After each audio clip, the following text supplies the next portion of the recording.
So we're going to use Laplace transforms to solve a second order non-homogeneous differential equation with the initial conditions that are given here.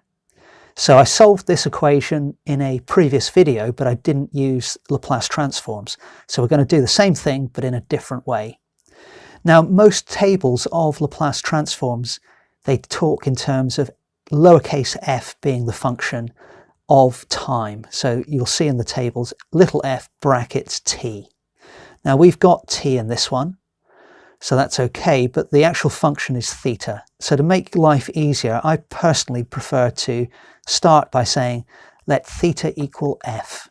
Okay, so that means the equation becomes the second differential with respect to time of, the second differential of f with respect to time, so f double prime. So I'm replacing d2 theta by dt squared with f double prime. I'm replacing 6 d theta by dt with 6f prime, and then I'm replacing 9 theta with 9f, and all of that's equal to 13.7. My initial conditions then become t equals 0 stays the same, theta equals 2.4 is f evaluated at 0 is equal to 2.4, and d theta by dt is f prime evaluated at 0 equals 2.9. Now you don't have to do this, but as I say, I personally think it makes it just easier to keep track of what's going on. You may have some questions where you have, y and x here, and there you could change the labels to f and t again. And what we'll do at the end is we're going to convert back to the form of the original question. But for now, we're going to work with f.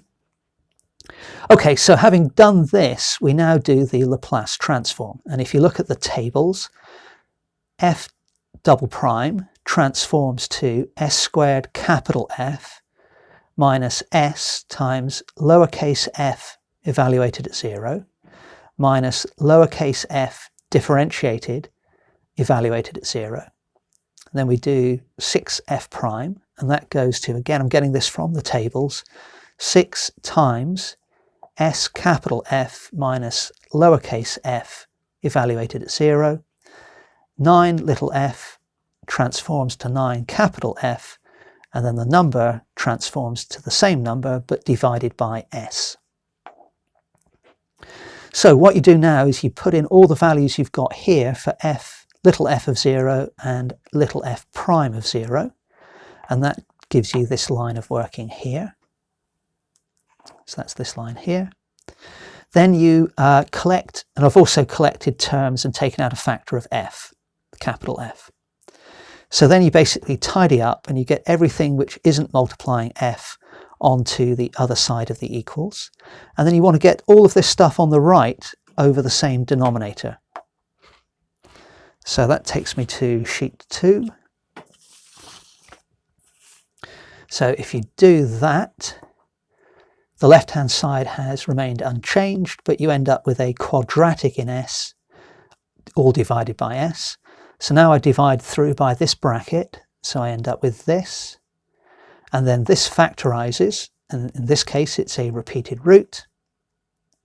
So then, having done that, we have to use partial fractions. Now, if you've got a repeated root with partial fractions, you have to remember that you need to express the right-hand side as a constant over the first factor, which is just s, a different constant over the second factor, which is s plus 3, but then because we've got another s plus 3, the third fraction is c over that factor squared.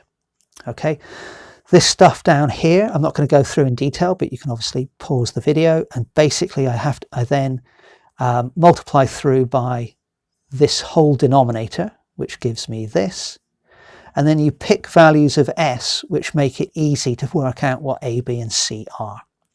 So for this particular situation, I found a to be equal to 1.522, c is 5.533, and b is 0.879.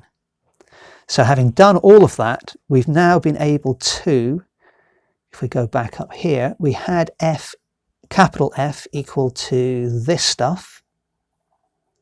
Okay, and we've split that into this but now we know the values of A, B and C.